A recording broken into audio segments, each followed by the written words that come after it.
야, 근데 여기 되게 이쁘다. 그러게, 저 여기 근처 살아가지고 맨날 지나는데도 이게 카페가 있는지 몰랐어요. 그러니까 이게 삼청동이잖아요, 지금 여기가. 근데 맨날 여기 수제비 먹으러 오고, 그 초콜릿 먹으러 오고 그런 것만 왔었는데, 나는 저 윗동네 길만 열심히 달리던 기억밖에 없어가지고. 스카이웨이 길을 여기로 올라가는 것도 사실은 꽤 재밌고. 그리고 삼천각 그 앞에, 네. 거긴 경치도 좋고.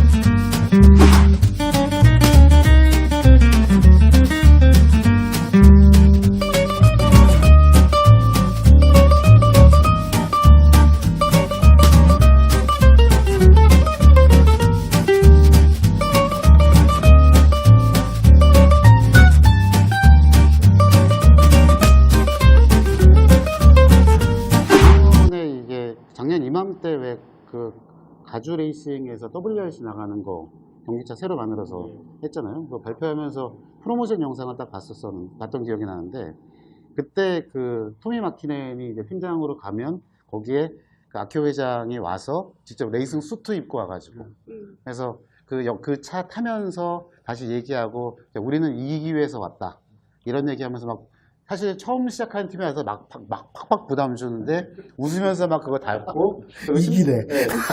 실제로 와서 이제 그 자기가 사람이 옷 입고. 실제로 그 레이스를 했었잖아요, 예전에도. 그러면 레이스하는 상황에서 그 WRC 경주차를 타고 달리는 장면이 나오는데 스피드하는 것도 그대로 찍어서 그대로 내보내요. 그러면서 이거 차 재밌다고. 그러면 이거 우리는 어쨌든 레이스에 나간다는 건 이기기 위한 거니까 잘해달라고. 여러분을 믿는다고. 그렇게 하고선 갔던 영상이 있었어요. 근데 제가 그거를 보면서 느꼈던 건 뭐냐면, 이제 다른 브랜드들 같은 경우는, 그러니까 특히 이제 우리나라 브랜드 같은 경우는 그런 상황이 딱 벌어지면 대부분 이제 정장 입으신 회장님이 오셔서 좋은 것만. 하고 그 뒤로 이제 또 정장 입으신 임원들이 쫙 일렬로 들을 해서 왔다가 가시거든요. 의전이 깔리지. 네. 오너 오퍼튜니티인데 사실은 오너에서는 리스크도 되잖아요. 근데 이번엔 정말 오퍼튜니티를 잘 쓴 거야. 그러니까 리스크냐 오퍼튜니티냐에서는 진짜로 잘 발전이 된 거죠. 그러니까 오너십이 좋은 예죠. 네. 처음 사실 저도 겪어본. 그리고 근데 심지어 그게 지금 전 세계 판매 2등, 3등 하고 있는 회사가 그렇게 되고 있다라고 하는 걸 생각을 해보면 이건 좀 대단한 일이라는 생각이 들어요.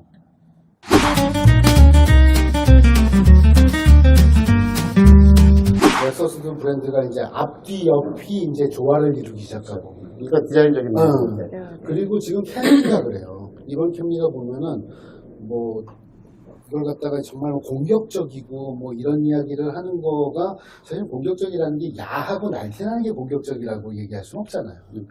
근데 이 차는 보면 딱 이렇게 웅크리고 있는 느낌이 있거든. 그게 이제 뭐 디자인적으로 보면 흔히 뭐 킨룩이라고 하잖아요. 지금 토요타에서 네, 디자인 네. 내세우는 게 킨룩을 베이스로 했는데 우리 지금 뭐 얘기하려고 하는 거는 TNG 플랫폼하고 묶이면서, 그러니까 지금 얘기하신 것처럼 렉서스가 앞, 옆, 뒤가 디자인이 조화가 되면서 차가 일체감을 갖게 된 것처럼 얘도 플랫폼하고 킨룩이라는 디자인이 만나면서 전체 균형감이 높아지. 맞아요. 그러니까 그게 그런 거 이제 플랫폼을 바꿀 때 플랫폼을 바꾼다는 건 정말 차를 바닥부터 한번 새로 만들 수 있는 기회잖아요. 네.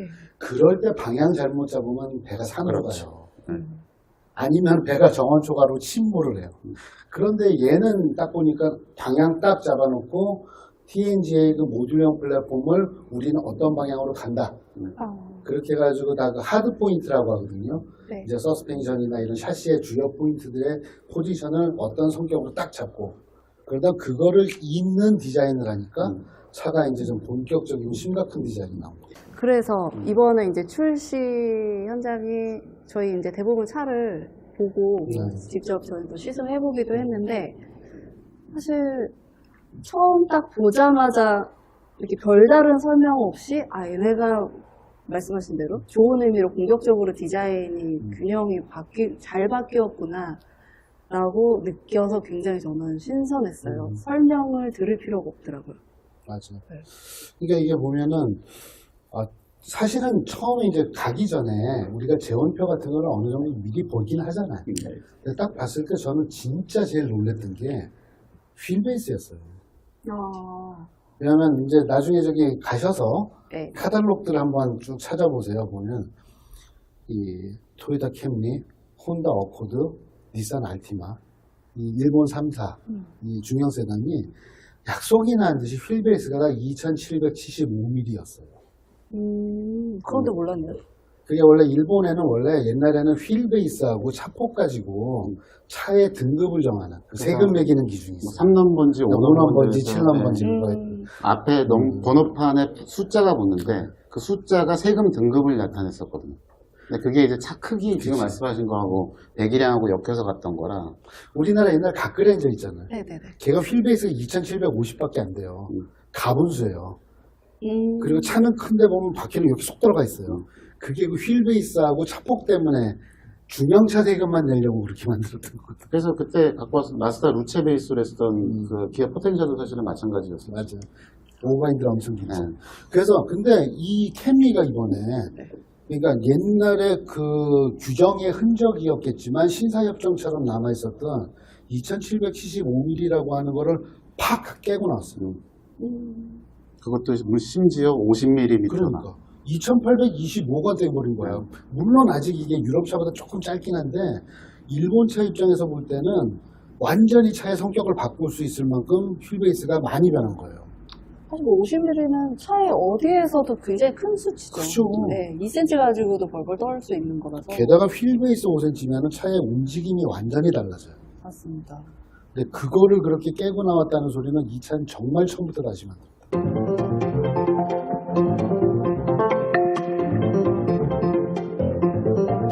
어떠셨어요? 첫 느낌은? 사실은 뭐 이전 세대 캠리도 좀 몰아보고 그래서 그리고 캠리라는 차가 어떤 성격이라는 거를 알고 있었기 때문에 전혀 기대를 하지 않았었거든요. 맞아, 우리도 마찬가지였어요. 근데 좀 왜 이렇게 아무도 기대 안 했죠? 일단 뭐 미국에서 잘 팔린다는 차들은 일단 기대를 안 하고 시작을 하기 때문에 사실은 어떻게 보면 그런 게 있었기 때문에 이번에 캠리는 조금 충격이다 싶을 정도로 상당히 좀 차다운 느낌이 많이 살아났다는 그런 느낌이었어요. 아, 차답다는 게 뭔가요? 선배님께 차답다. 좀 구체적으로. 기본적으로 운전하는 느낌이 든다라는 손으로 느낌이 바로 온다는 뜻인가요? 바로 온다라고 얘기하기는 좀 어렵겠지만은 어쨌든 내가 차를 다룬다, 차를 끌고 간다, 뭐 차에 끌려간다 그런 그 운전자와 차가 단절돼 있는 느낌이 아니라 교감이 있다. 운전하면 그러니까 내가 차를 몰고 간다 조정을 제대로 예, 한다는 그런 느낌이 운전석에 앉아있는 승객 같은 게 느껴지는 차들이 꽤 있거든요. 네. 그렇죠. 기분 나쁜 애들이죠. 그러니까 내가 그 차를 이렇게 몰려고 하는 그런 느낌을 차가 그대로 표현을 해준다. 그런 느낌을 받을 수 있게 됐다는 게 캠리의 가장 큰 변화가 아니었나 그런 생각이 그러니까 들어요. 이게 사실은 좀 애매한 게 뭐냐면 우리 아까 이제 미안한 마음이 드는 이유가 사실은 그런 거예요. 그러니까 지금 이제 대부분 40대인데 전 아니잖아요. 내가 이제 이게 갑자기 내가 다 흩어졌네 이렇게. 아무튼 그랬는데 그 40대 후반의 아재가 그냥 평범하게 타고 다니는 차로서의 캠리라고 생각을 했거든. 맞아요.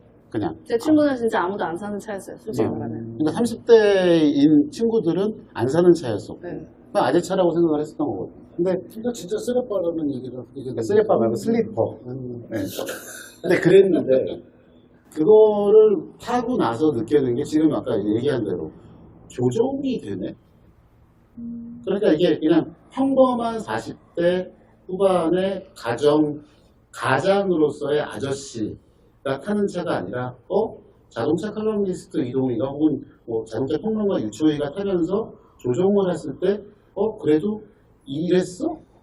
라고 생각이 드는. 그러니까 이제 만약에 집에서 신하게 신는 그 평상 생활화 네. 같은 신발이었는데 그 신발이 갑자기 끈을 좀 매고 싶은 거야. 구두가 됐군요. 아니 구두라기보다는 운동화에 동네에서 나와서. 조깅을 하고 싶어지고 어... 이제 조그만 이제 생활 스포츠를 하고 싶어질 정도로 뭔가 기분 좋은 긴장감? 사실은 그 신발 안에서 발이 막 놀면은 그쵸. 그거 저거잖아. 진짜 뒤꿈치 꺾어 신는 신발이잖아요. 그럼. 근데 그게 아니라 끈을 매고 싶다라는 거는 뭔가 나하고 일체감이 있다는 소리인데 그렇죠. 그런 감칠맛이 이제 딱 나오는 그래서 거예요. 이제 슬리퍼에서 계속 연장되는 것 같아요. 신발을 오늘 집착하신 이유가 있나요? 왜냐면 왜냐면은 우리가 보통 생활에서 네네. 보면은 이것도 또 추리닝하면 안 되는구나. 네. 이것도 트레이닝복, 네. 트레이닝복과 삼선 슬리퍼가 생활복인 사람들이 있잖아요. 그렇죠. 그쵸. 그 사람들의 특징이 뭐냐면은 갖추지 않고 긴장하지 않음이에요. 보시원 앞에 많은데. 그러니까 생활 자체가 늘어져 있어요. 대부분. 근데 이제 그런데 보면 그런 패션이 존재하는 이유는 그냥 속 편함이에요. 그게 나한테 중요하지가 않은 거죠. 그치.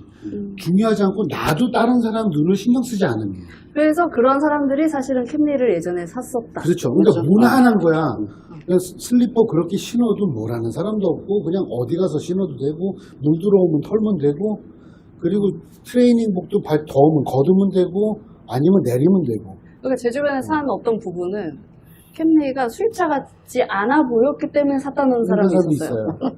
쓱 맞아요. 지나가면 아무도 이게 외제인지 모르기 때문에 뭐 되게 마음 편하시다는 모내원이 있었어. 차는 나한테 중요하지 않아. 탈 그냥 것. 차는 그냥 수단일 뿐이야. 수단으로서의 가치는 정말 훌륭한 차거든요. 훌륭한 차였었고 고장 안 난다라는 얘기는 끝까지 나오죠. 최고죠. 그리고 그거는 이게 사실 이렇게 국내에서 일본 차를 사시는 분들의 성향을 대부분 보면 이게 미국 경험이 있으신 분들이 되게 많습니다. 맞아요. 네. 미국에서 뭐 대학 유학을 했던 거기서 뭐 엄청난 미세로 믿음이 태어났던 그러니까 그분들 같은 경우는 사실 굉장한 믿음이 있어서 와서 그냥 아무 생각 없이 가서 사시는 차였었거든요. 그러다 보니까 그분들 원래 이렇게 뭐 차 살 때 구매 동기 뭐 니진이 그런 거 얘기를 하다 보면 이분들은 사실은 딱히 구매 동기랄 게 없어. 그냥 릴라이어빌리티. 릴라이어빌리티. 난 그냥 이 차를 사면 내가 차에 신경을 안 써도 되는 거예요. 기름만 넣고 타면 돼. 아무 생각 없이 사서 아무 생각 없이 타고 다니는 이제 그런 개념입니다. 근데 이제 그랬던 거가 이제 운전을 하는 재미로서의 우리 같은 사람이 타도 어느 정도까지는 어느 정도까지 아니라 꽤 높은 수준으로 앞바퀴 그런 중형급 이상의 세단으로서는 꽤 높은 수준으로 조정이 된다. 이게 사실은 되게 놀라운 일이에요. 그러니까 이게 보면은 또 하다가 그냥 얻어 걸린 거라 그랬으면은 이렇게 되게 그렇죠. 깜놀 안 했을 거예요. 네, 네. 그러니까 보면은 그럴 수 있잖아요. 이제 뭐 소가 문어크 하다가 쥐잡을 수도 있는 거고. 뒷걸음이요. 근데 얘는 그게 아니라 아까 얘기했던 그 5cm나 늘린 휠 베이스를 그렇지 않아도 넓은 실내를 대명천지를 만드는 데 쓰지 않고 그거를 조종성능을 키우는데 100% 다 썼어요. 사실 아까 유철원 선배가 표현한 내가 차를 끌고 간다 이 말이 사실 저희들끼리 시승기에서는 굉장히 극찬이잖아요. 저희 기준에는. 그러니까 칭찬의 방법. 지금 그게 이제 반대로 생각을 하는 건데 끌려간다거나 끌고 간다라는 생각이 아니라 조종한다가 다른 거거든요. 그러니까 내가 적극적으로 이 개입. 차의 움직임을 컨트롤한다. 네. 이제 그 개념을 얘기를 했던 거죠. 그러면 그게 왜 그렇게 됐는지를 설명해 주실 수 있겠죠? 근데 그게 이제 아까 우리 계속 다시 돌아가서 TNGA 플랫폼에서부터 시작돼서 아까 나 이사님이 얘기하셨던 것처럼 그 포인트를 잡고 제대로 차를 만들었기 때문에 그러니까 전에 같으면은 이제 딱 차가 치수가 주어지고 예산이 얼마 딱 주어지면 그걸 가지고서 실내 제일 넓게 만들고 옵션 제일 많이 넣고 그리고 원가 제일 많이 줄여서 우리 돈 많이 벌고 많이 팔자 만들어. 그거요.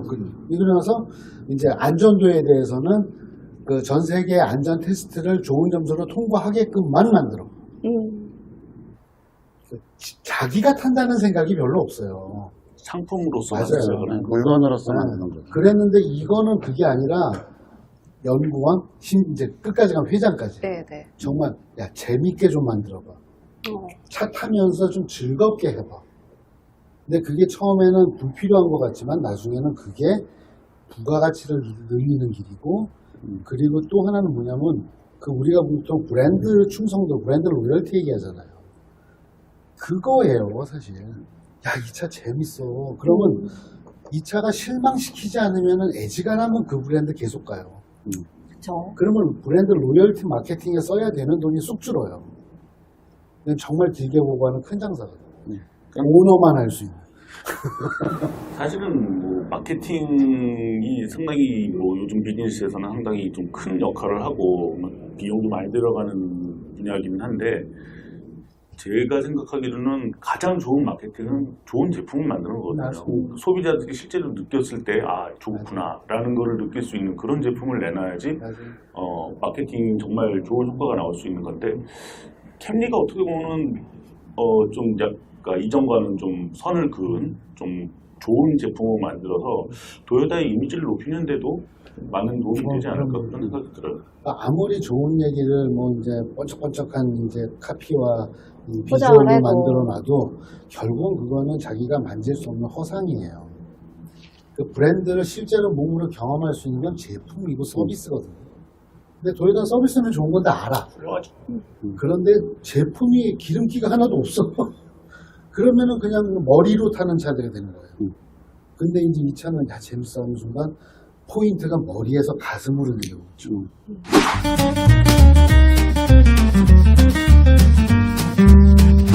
그래서 그러니까 저는 그 플랫폼이라는 거가 결국은 이제 그렇게 소형에서 지금 이제 중형으로 왔고 그다음에 이제 렉서스로 가면은 그 이번에 새로 바뀐 LS나 그쵸. LC가 또 대형 푸른 플랫폼을 LC. 새로 내놓기 생각했고 그렇게 되면 이게 이 뉴 글로벌 아키텍처라고 하는 그 TNGA. TNGA라는 거가 확장돼 가고 있는 상태여서 그렇죠. 그래서 지금 보면은 나는 캠리가 왜 좋으냐면은 TNGA 플랫폼을 만드는 마로타가 프리우스였어.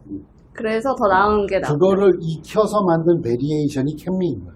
로스팅을 잘한 거죠. 네. 그래서 처음에 그 모듈을 개발을 하는데 집중을 한 게 프리우스였다.